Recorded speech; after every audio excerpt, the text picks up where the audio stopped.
Hey guys, we are back on the focus group and we're going to talk about how to better bring diversity to SUNY Oswego. Okay guys, so I know you guys have a lot of ideas. What is going on right now in order to help bring the diversity and get people united more? So a lot of organizations, I know somebody mentioned Code Unity a couple days ago. There's a lot of new organizations on campus. You got the same Alana organizations. They're all working together to kind of provide programs and things that attract all students on campus. A lot of people are working towards it. Okay. And I feel like professors and stuff, maybe they should emphasize it more to their classes, like going out there, because I know that most of them, or at least some of them, get emails and stuff about all these events, but then you only see like the same ones all the time. You don't see like a whole mixture and stuff. That's true. You see professors giving extra credit a lot of times to going to events, but not always a cultural event, so that would help a lot too.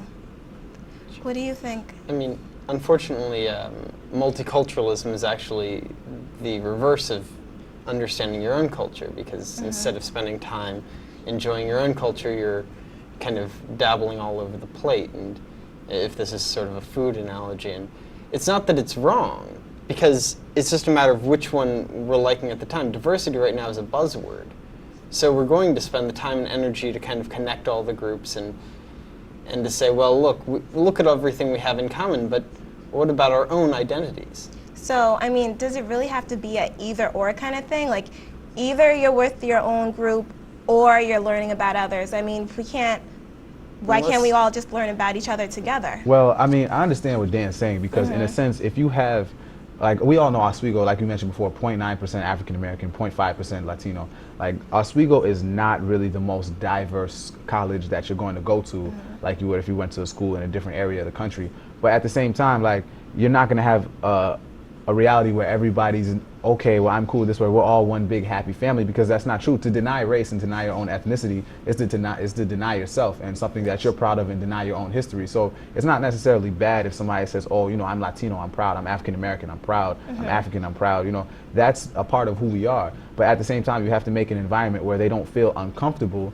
being around somebody else's race, being around somebody else's ethnicity, and doing something with somebody else. So it's not an issue that we have the choice. And, you know, we have a bunch of people on campus that are not uncomfortable and do not have all these ignorant stereotypes that some of these people may have. And then, of course, it's just spreading the word, you know, like just letting people know, because a lot of people say that they don't hear about events and things like that and stuff. So it is advertised well, and, you know, that can help out. Yeah. Okay, so basically, as long as we all come together more and we embrace our own race but embrace others as well, then it'll be fine.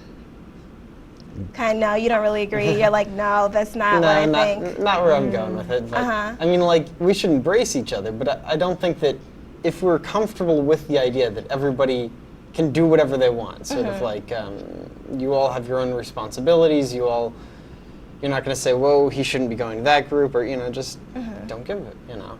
And so if you kind of take that attitude, then if people want to join JSU who are Catholic, or want to join BSU or the Caribbean who don't have any affiliations or ethnic justifications for being there, then we just sort of applaud the kind of, but if they don't want to, we also don't slap their wrist for saying, why aren't they mixing?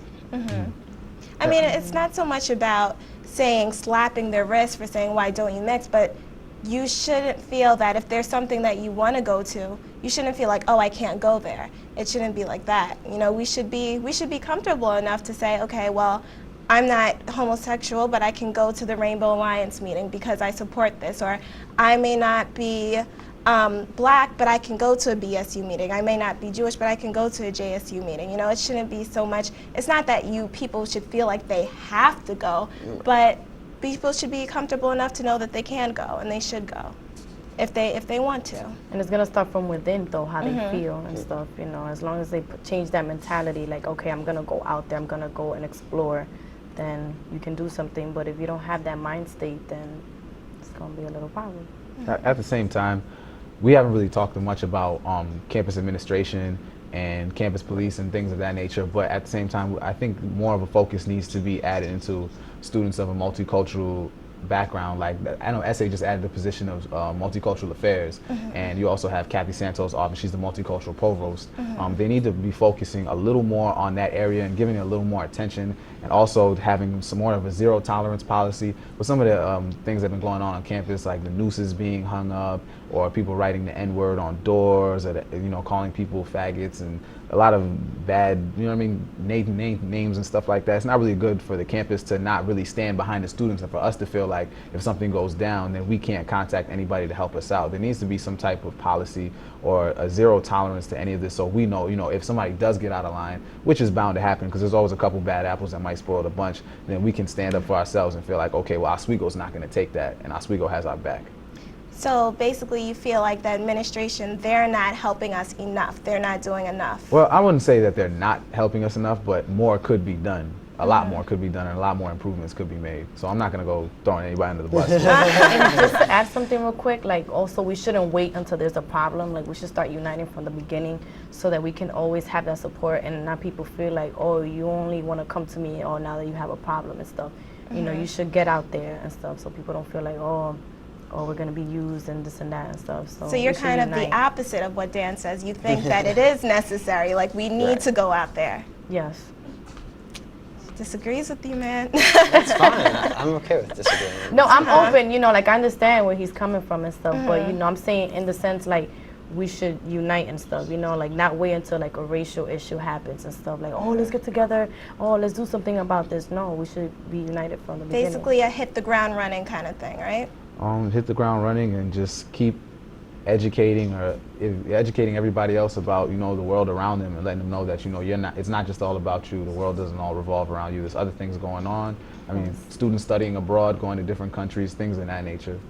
Okay. Anything else you'd like to add, Dan? I'm all right. Okay. Well, I want to thank you guys for joining us on the Focus Group. Thank you too. I think it was a great conversation I had with you all and very informative. And after the break, we're going to be talking, I'm going to close out with a poem about my journey as a Black woman in America. So don't touch that dial. We'll be right back after the break.